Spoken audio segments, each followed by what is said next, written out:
Hello मित्रांनो, परत एक आजच्या व्हिडिओमध्ये तुमचं सगळ्यांचं स्वागत आहे। तर मागच्या व्हिडिओला भरभरून प्रतिसाद दिल्याबद्दल सगळ्यांचा अगदी मनापासून आभार। तर तुम्ही अजून चॅनलला सबस्क्राईब केलं नसेल तर लगेच चॅनलला सबस्क्राईब करा, कारण लवकरच आपले 1000 सबस्क्रायबर पूर्ण होणार आहे। तर मित्रांनो, मी सुरू करत आहे एक e commerce business. E commerce बद्दल A to Z अपडेट मी या चॅनलवरती अपलोड करत असतो। तुम्हाला सुद्धा ई कॉमर्स बिझनेस शिकायचा असेल, Amazon, फ्लिपकार्ट, मिशो वरती तुम्हाला सेल करायचा असेल तर तुम्ही चॅनलला सबस्क्राईब करू शकता। झिरो पासून कसं सुरुवात करायचं आणि कोणत्या अडचणी येतात आणि या सगळ्या गोष्टी मी कसे करत चाललोय, या सर्व ई कॉमर्स संबंधित अपडेट मी या चॅनलवरती अपलोड करत असतो। चॅनलला अजूनपर्यंत सबस्क्राईब केलं असेल तर लगेच चॅनलला सबस्क्राईब करा। तर मित्रांनो, आजच्या व्हिडिओमध्ये मी सांगणार आहे की ई कॉमर्सचा बिझनेसच का करायचा, दुसरं काही काम का नाही करायचं, किंवा नोकरी का नाही करायचं, किंवा इतर व्यवसाय का नाही करायचं, इतर ऑफलाईन मार्केटमध्ये व्यवसाय करायला पाहिजे की नाही करायला पाहिजे। पण मी या व्हिडिओमध्ये माझं वैयक्तिक मत सांगणार आहे। तर मित्रांनो, तुम्हाला एक ऑफलाईन स्टोअर सुरू करायचं असेल, म्हणजे तुमच्या बाजारामध्ये एक दुकान ओपन करायचं असेल तर तुम्हाला किती पैसे लागतात, तर साधारणतः तुम्हाला 4 ते 5 लाख रुपये आरामात लागतात।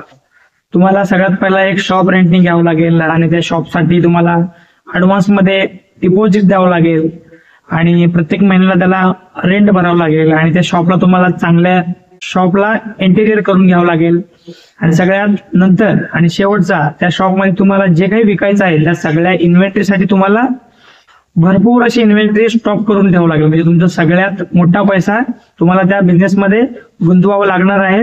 त्यानंतर तुम्हाला ऑफलाईन मार्केटमध्ये जे कस्टमर येईल, ते गिराईक येईल, त्या गिरायकाचं वाट बघत तुम्हाला बसावं लागणार आहे। तर मित्रांनो, ई कॉमर्स बिझनेस मध्ये असं नाहीये।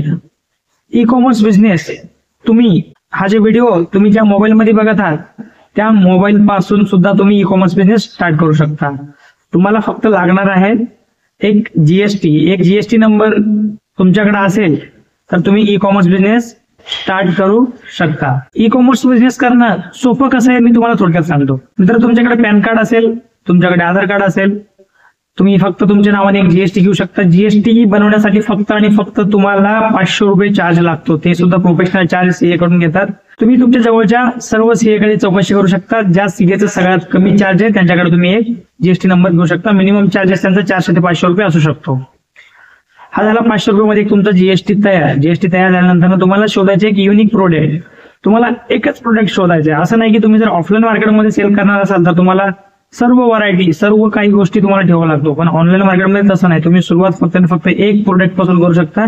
एक प्रोडक्टचे तुम्ही मिनिमम 10 ते 20 प्रोडक्ट क्वांटिटी घेऊन या आणि त्या क्वांटिटीला तुम्ही लिस्ट करा। जे प्रोडक्ट आहे त्या प्रोडक्टला तुम्ही तुमच्या ब्रँडने सुद्धा विकू शकता, पण सुरुवातीला तुम्ही विदाउट ब्रँड न करता सुद्धा सुरू करू शकता। काही दिवसानंतर ज्यावेळी तुम्हाला वाटेल की हा प्रोडक्ट तुमच्यासाठी योग्य आहे, त्यानंतर तुम्ही त्या ब्रँड रिलेटेड एक योग्य ब्रँड बनवा आणि त्या ब्रँडनी तुम्ही स्वतःचा ब्रँड तयार करून तुम्ही ते प्रोडक्ट सेल करू शकता, जेणेकरून मार्केटमध्ये तुमच्या प्रोडक्टला कोणीही कॉम्पिटिशन करू शकत नाही। आजकाल मोबाईल आणि इंटरनेट कनेक्शन तर सगळ्याकडेच आहे, फक्त एक जीएसटी नंबरची आवश्यकता। जीएसटी नंबर घेतला आणि मोबाईल इंटरनेट आहे, डायरेक्टली Amazon वरती जाऊन तुम्हाला Amazon, फ्लिपकार्ट, मिशो वर जाऊन एक सेलर अकाउंट ओपन करायचं। त्याच्यामध्ये दिलेल्या माहिती तुम्ही प्रोव्हाइड करून तुम्ही तुमचं अकाउंट बनवू शकता। अकाउंट बनवल्यानंतर तुमचा प्रोडक्ट ऍड करून तुम्ही डायरेक्टली त्याच दिवशी ते प्रोडक्ट सेलिंगसाठी ठेवू शकता। त्यासाठी तुम्हाला कोणताही शॉप लागणार नाही किंवा कोणताही इंटेरियर डिझाईन लागणार नाही किंवा काहीच लागणार नाही। फक्त तुम्हाला लागणार तुमचं प्रोडक्ट आणि तुमचं प्रोडक्ट पॅकिंग करण्यासाठी पॅकेजिंग मटेरियल, आणि तुम्ही ते कुठूनही सुरुवात करू शकता। तुम्ही तुमच्या घरातूनही सुरू करू शकता आणि तुम्ही एखादा छोटासा जागा रेंट घेऊन सुद्धा सुरुवात करू शकता। तर मित्रांनो, सुरुवातीला ई कॉमर्स बिझनेस स्टार्ट करताना तुम्ही तुमचं काम करून तुमच्या पार्ट टाइम वेळेमध्ये पण तुम्ही सुरुवात करू शकता। नंतर जसं जसं तुमचं ऑर्डर वाढतील, जसं तुमचं काम वाढेल, त्यानंतर तुम्ही तुमचं जॉब किंवा तुमचं जे काही वर्किंग प्रोफेशन असेल ते सोडून तुम्ही फुल टाइम तुमच्या ई कॉमर्स बिझनेस मध्ये देऊ शकता। असं नाही की सुरुवातीला तुम्हाला फुल टाइम तिथं देणे आहे। सुरुवातीला फक्त आणि फक्त तुम्हाला 1 ते 2 तासच काम करायचं आहे। तर ई कॉमर्स प्लॅटफॉर्म हा एक बेस्ट ऑप्शन आहे असं मला वाटतं। तर मित्रांनो, ऑफलाईन मार्केटमध्ये जर तुम्हाला एखादा प्रोडक्ट विकल्यानंतर त्याच्या मागे जर तुम्हाला 10 रुपये प्रॉफिट भेटत असेल तर तुम्ही दिवसातनं ते प्रोडक्ट 40 ते 50 विकत आहात, तर 10 रुपयाने 50 प्रोडक्टचा जर विचार केला तर 500 रुपये होतो। आणि तुम्ही 50 पेक्षा जास्त प्रोडक्ट जरी विकला, जवळजवळ 100 जरी प्रोडक्ट विकले तर प्रत्येक प्रोडक्ट मागे 10 रुपये प्रॉफिट पकडून हे 1000 रुपये होतो। पण ऑनलाईन मार्केटमध्ये तसं नाही।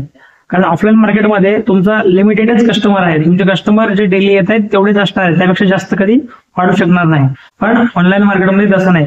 सुरुवातीला तुमचे 1 ऑर्डर 10 ऑर्डर 20 ऑर्डर पासून सुरुवात होऊ शकतो, पण तुम्ही काही काळ यामध्ये काम केल्यानंतर तुम्ही दिवसाचे 1000 2000 3000 10,000 सुद्धा तुम्ही ऑर्डर घेऊ शकता. म्हणजे 10 रुपये एका प्रोडक्ट मागे जर तुम्हाला प्रॉफिट भेटत असेल तर विचार करा, 10,000 प्रोडक्ट तुम्ही एका दिवसात तुमच्याकडे ऑर्डर आला तर 10 रुपयांनी इंटू 10,000 करा, एवढा नेट प्रॉफिट तुम्ही एका दिवसात सुद्धा कमवू शकता. हे सर्व काही तुमचा प्रोडक्ट आणि तुमची क्वालिटी, तुमची पॅकेजिंग क्वालिटी या सगळ्यावर डिपेंडंट आहे.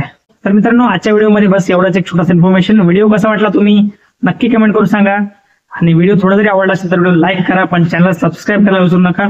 भेटूया परत एक ई कॉमर्स बद्दल असेच नवीन अपडेट. तोपर्यंत टाटा बाय बाय.